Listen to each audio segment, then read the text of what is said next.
तो बात करने वाले हैं आज के इस वीडियो में हम केजीएफ चैप्टर 1 के बारे में। मुझे पता है तुम लोग केजीएफ चैप्टर 2 का भी रिव्यू चाहते हो। फिलहाल मेरे पास टाइम नहीं था कि मैं केजीएफ चैप्टर 2 को देख लूँ। तो मैं कल जैसे ही केजीएफ चैप्टर 2 को देख लूँगा तुम्हारे सामने बिल्कुल उसका रिव्यू ला दूँगा। हाँ, मैंने टिकट बुक कर लिया है। तो बात कर लेते हैं केजीएफ चैप्टर 1 के बारे में, ताकि तुम्हें रिकैप करा सकूँ कि केजीएफ चैप्टर 1 में हमने क्या देखा है, ताकि तुम्हें केजीएफ चैप्टर 2 की पूरी स्टोरी समझ में आए। तो बात कर लेते हैं मेन कैरेक्टर के बारे में। देखो बेसिकली चैप्टर 1 जो है ना यार, सोने की लंका के अराउंड घूमता है। समझ रहे हो ना, लंका मतलब क्या? जहाँ पे सोना हो। लंके में जैसे पूरा इमारतें सोने से भरी हुई थी, वैसे ही लंके का नाम है इस मूवी में केजीएफ। केजीएफ ऐसा ऐसा जगह है जहाँ पर सोने की भरमार है। एक तरह से कहो तो वहाँ काफ़ी माइंस हैं जहाँ पर सोना निकलता है, और वहाँ सोने का एक रावण भी है। ज़ाहिर-सी बात है यार, लंका का ही रावण है, तो इस मूवी में केजीएफ का भी रावण है जिसका नाम है सूर्यवर्धन, जिसने ही उस लंका को फॉर्म किया था। एक तरह से कहो तो केजीएफ की शुरुआत की थी, उस जगह को खोदा था। और क्या तुम्हें पता है भाई साहब कि केजीएफ को उसने लीज़ पर लिया है 99 साल के लिए। जी हाँ, 99 साल के लिए गवर्नमेंट से सूर्यवर्धन ने लीज़ पर लिया है। ये मैं इंटरेस्टिंग फैक्ट मूवीज़ के मुताबिक ही बता पा रहा हूँ। और सचमुच ये मूवी में बताया गया है एक सीन में। कोई हवा में नहीं फेंक रहा हूँ, बल्कि बात सच्चाई है कि सूर्यवर्धन ने केजीएफ जैसे जगहों को लीज़ ली है गवर्नमेंट से, वो भी 99 साल के लिए। पर ये तो बात हो गई भाई साहब लंका के रावण के बारे में। बात कर लेते हैं भाई साहब इस लंका के राम के बारे में। बेसिकली एक राम भी है इस मूवी में जिनका नाम है रॉकी। बेसिकली रॉकी का भी जन्म तभी होता है जब सूर्यवर्धन उस लंका को ढूंढता है। हम देखते हैं भाई साहब राम की ज़िंदगी में काफ़ी मुश्किलें आती हैं। तुम्हें पता ही है भाई साहब रॉकी किस तरह पावरफुल मैन बनना चाहता था दुनिया का, और इसके सामने पहला उसकी मुसीबत आती है दौलत। उसको बेशुमार दौलत चाहिए, बेशुमार पावर चाहिए, ताकि वो दुनिया को रूल कर सके। उसके अनुसार उसके जीवन में काफ़ी परेशानियाँ आती हैं, जो कि तुमने मूवी में देखा ही होगा केजीएफ चैप्टर 1 में। अब बात करें भाई साहब मुझे क्या इंटरेस्टिंग मूवी के दौरान लगा चैप्टर 1 में भाई साहब, रिंगटोन, उसके बैकग्राउंड म्यूजिक इतने भयंकर हैं भाई साहब चैप्टर 1 के, तुम्हें क्या बताऊँ। तुमने तो खास तौर पे देखा ही होगा भाई साहब, जो मुझे काफ़ी इंटरेस्टिंग लगा, तो मैं तुम्हारे साथ शेयर कर रहा हूँ भाई साहब ये बातें।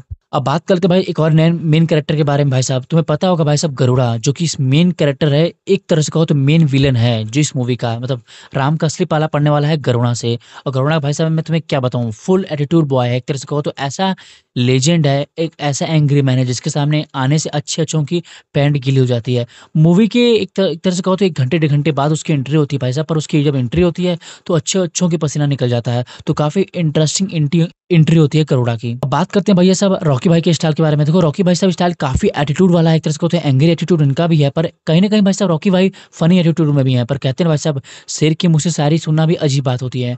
शेर भाई साहब है हमारे रॉकी भाई साहब, कभी-कभार फनी एटीट्यूड में भी आते हैं, पर उनका फनी एटीट्यूड भी एक तरह से कहो तो एंग्री एटीट्यूड में ही होता है। मतलब भाई साहब फनी में भी ऐसा डायलॉग बोलते हैं कि सामने वाले की पैंट गीली हो जाए अपने आप। जो मुझे काफ़ी अच्छा लगा, इंटरेस्टिंग लगा रॉकी भाई के कैरेक्टर में, वो है सैवेज कैरेक्टर। भाई साहब इतना भयंकर कैरेक्टर है कि मैं तुम्हें क्या बताऊँ। हर एक पॉइंट पे, हर एक डायलॉग पे एक सैवेज है उनके अंदर, मतलब उनका रिप्लाई कोई नहीं कर सकता, उनकी कॉपी कोई नहीं कर सकता। और उनके टक्कर में खड़े होने की बात है भाई, वो भी कोई नहीं कर सकता, और उनके टक्कर में कोई खड़ा नहीं हो सकता। मतलब एक तरह से कहो तो मेन विलेन है, जो कि किसी भी विलेन के सामने खड़ा हो जाए तो उसकी अपने आप पैंट गीली हो जाए। अभी तो हमने बात कर ली भाई सभी कैरेक्टर्स के बारे में। बात करते हैं मेन मिशन के बारे में। तुम्हें पता होगा भाई साहब रॉकी भाई का भी एक मूवी में एक मेन मिशन है। मेन मिशन ये होता है भाई साहब कि उन्हें केजीएफ के अंदर जाना है किसी भी हाल में, और वहाँ गरुड़ा को टपकाना है। पर मिशन से पहले भाई साहब वो बॉम्बे पे पहले से रूल कर रहे होते हैं। एक तरह से कहो तो बॉम्बे पे एक अच्छा खासा लोकल डॉन बन के वहाँ रह रहे होते हैं, और उनके सामने कहीं न कहीं एक सुनहरा मौका आता है वहाँ का डॉन बनने का, एक तरह से कहो तो वहाँ का राजा बनने का, वो भी बॉम्बे का। हम देखते हैं भाई साहब उस मिशन को स्टार्ट करने से पहले उनके सामने एक और झोल खुलता है, सोने का झोल। और भाई सोना किसको पसंद नहीं है? मैं सोने की बात, स्लीप की बात नहीं कर रहा हूँ, मैं गोल्ड की बात कर रहा हूँ। गोल्ड किसको पसंद नहीं भाई साहब? और रॉकी भाई को भी गोल्ड का लत लग जाता है। और बेसिकली मूवी में यही इंटरेस्टिंग फैक्ट है कि रॉकी भाई ने गरुड़ा को उस मीटिंग में नहीं मारा था जहाँ पर वो इलेक्शन के लिए उस मीटिंग में आया था। वहाँ पे केजीएफ के दौरान तुमने देखा होगा भाई साहब कि जब गरुड़ा उनसे मिलने आता है पार्टी के इलेक्शन में, तब वहाँ रॉकी भाई साहब उसको नहीं मारते हैं, क्योंकि भाई साहब रॉकी भाई को लत लग गया था गोल्ड का।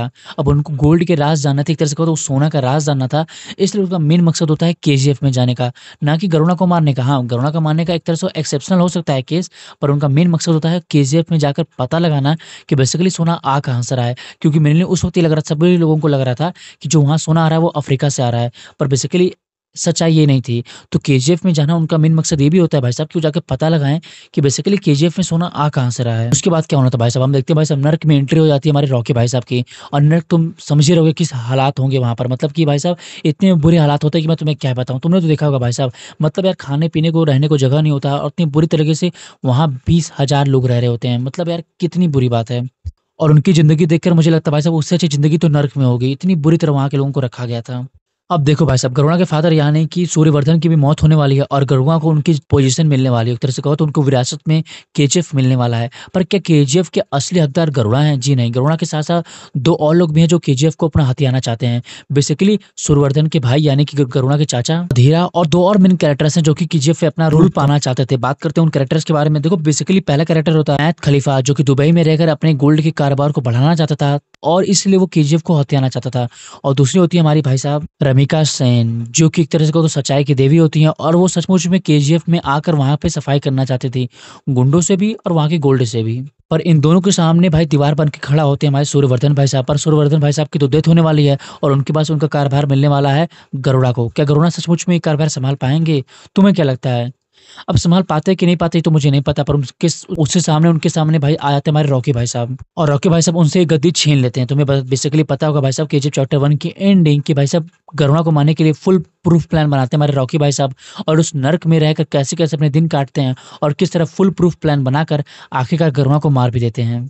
वैसे काफी जिगरे वाला काम होता है भाई साहब गरुड़ा को मारना। कितनी फुल प्रूफ प्लान के बाद वो इतनी मुश्किलों के बाद गरुड़ा को मार देते हैं और बेसिकली सिर्फ और सिर्फ ना ही गरुड़ा को मारते हैं बल्कि ना सिर्फ वो गरुड़ा को मारते हैं बल्कि वहाँ के 20,000 लोगों के दिल में भी जगह पा लेते हैं। एक तरह से कहो तो वहाँ के राजा बन जाते हैं और मूवी की अच्छी खासी हैप्पी एंडिंग हो जाती है। पर सेकंड पार्ट में तुम्हें पता चलने वाला है कि भाई साहब हैप्पी एंडिंग अभी नहीं बल्कि अभी तो मूवी की स्टार्टिंग हुई है जो कि मूवी की एंडिंग में मुझे सुनाई पता चला भाई साहब केजीएफ चैप्टर 1 की। तो बात करेंगे केजीएफ चैप्टर 2 के बारे में भी अगले वीडियो में जो कि मैं कल देखकर खत्म करूंगा। तो करेंगे कल रिव्यूज के बारे में केजीएफ चैप्टर 2 के बारे में। फिलहाल तुम केजीएफ चैप्टर 1 के रिकैप्स कर लो। आई थिंक ये वीडियो काफी लंबी हो चुकी होगी। तो मिलते हैं नेक्स्ट वीडियो में केजीएफ चैप्टर 2 के रिव्यूज के बारे में। तब तक के लिए जय हिंद।